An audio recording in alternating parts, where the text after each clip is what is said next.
Listen, first question. Jason was questioning whether or not Tommy Fury had got it right with regards to how long this fight could go on for if it went the distance. We know and think 8. Jason's heard 10. Can you just confirm it's 8? 10 threes. I thought it was 10 threes. It may be 8 threes. Oh. It's that kind of fight. It's not going to go the distance, this fight, I don't think. I really don't anyway. Okay, it's either 8 threes or 10 threes. Okay, apologies. I thought it was 10. We're being told it's definitely 8, so it's definitely 8. Okay. Listen. I think it should be 10. I'll meet you halfway 9. I suppose it doesn't matter if it's not going the distance. Listen, let's talk about the fight. You said it's not going the distance, so I'm guessing you think the boxer in Tommy Fury will win this comfortably. On paper, I've always had Tommy Fury winning this fight, but the bookies, or a lot of the bookies, are just siding with Jake Paul. Eddie Hearn is because of Jake Paul's confidence. Vidal Riley's going with Paul. What's his name? Ahmed Al-Biali, who the light heavyweight that sparred with both of them, is going with Jake Paul as well. I think there's a bit of mystique around the fact that because Tommy Fury is Tyson's brother, because he's the brother of the Gypsy King, that he's not going to beat the YouTube, that he's going to beat the YouTube King. It's the king of the YouTubers, this fight, at the end of the day. It's a novice fight. I think anything can happen.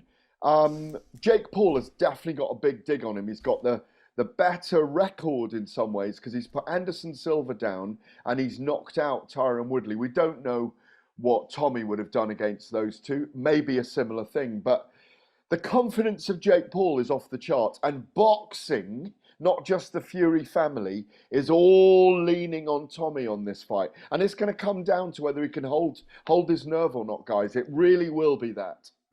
So what is Tommy going to bring to the canvas that Jake Paul hasn't seen before? What skill set is he going to deliver? Because he's the first professional boxer he's fought. I know he's fought MMA fighters in the past, but this is the first real boxer. What can he expect that he hasn't seen before?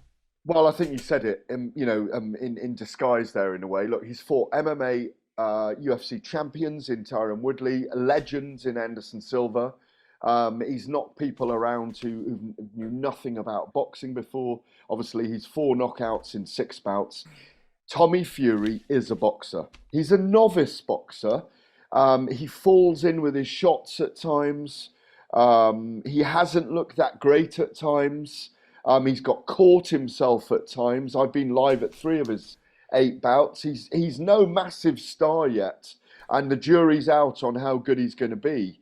But he's the brother of the Gypsy King. He's the son of John Fury. They've done 100 rounds in sparring. They've been in a 9-week camp. As I say, he's got power. He has looked like a novice in some of his contests. He's looked raw and wild in other fights, Andy. And I think, that's why we're all rubbernecking this fight. That's why it's so fascinating. It is one of those fight moments in the playground. We're all going to go and form a circle, probably 1 million of us online. And, people are going to pay for it. I've asked everyone from the boxing world I've been speaking to recently. We've got Josh Taylor, we had him on the other night, other sports stars. They all want to have a look at this because someone is going to have to go away facing hubris with their tail between their legs, and the other's going to get the bragging right. It's a bit like a fight between me and you, Andy, that I've been calling out for a long time. Listen, whenever you want, make sure you got nurses on standby. Listen, a serious question for a moment, right? Now, I understand how supply and demand works, right? If there wasn't enough demand for this fight, it wouldn't be on. They wouldn't make anywhere near the crazy amounts of money that are being banded around. I'm hearing figures over 5 million each and well over 5. I don't know what it is, but let's just say, for the sake of this argument, they're both getting over 5 million each. How is this viewed upon by proper boxers? And when I say proper boxers, let's talk about Lee Wood, right? He was involved in a brutal fight at the weekend against Maurizio Lara, right? He'll be earning nowhere near that kind of money. He's been in the game for a lot longer. He's had a lot, he's much more well-respected in boxing. How do fighters like that view these two? It depends. They're all split. I mean, we had Dan Aziz, who's ranked in all 4 sanction bodies at light heavyweight. Brilliant character. And he's a bit ambivalent about it, that it's unfair on those who've plied their trade, become through the amateurs from the age of 10 to 18 and then turned pro and done 10 years. Lee Wood's 34. He probably earned I would say less than 10% of what those guys are going to earn in Saudi on Sunday night, because I think Jake Paul might end up earning as much as 10 million, by the way. I've heard that. And Tommy Fury 5. Good luck to him. Good luck to both of them. Good luck to Tommy Fury in having a young son, young daughter rather, Bambi, a couple of weeks ago. Look, it's markets, forces. It's always Machiavellian. It is unfair, however you look at it. But you go back in the day to someone like Billy Walker, one of the heavyweights of the 60s, who was friends with Bobby Moore and all those guys, one of the Brill Cream boys, Billy Walker, handsome young man, never fought for a world title, sold out Wembley Baths, as it was at the time, the old Wembley Baths, that's now Wembley Arena, 9 times, and made a shed load of money.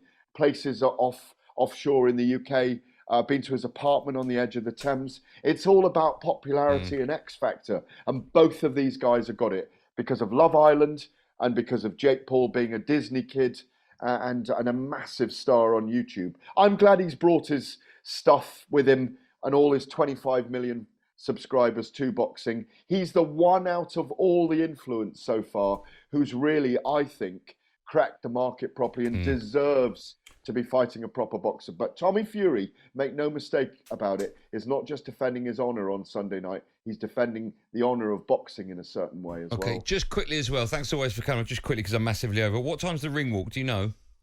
It's 7 p.m. We are on talkSPORT 2, as you said earlier, and at 9 p.m.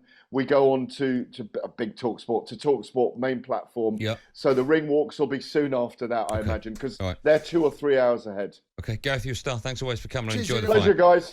guys. Reminder, don't forget, of course, this Sunday, talkSPORT brings you that live and exclusive radio commentary of the long-anticipated Jake Paul against Tommy Fury fight. It's in Saudi Arabia. Coverage, as Gareth has just alluded to there, starts at 7 p.m. on talkSPORT 2 and moves over to 9 p.m. on talkSPORT.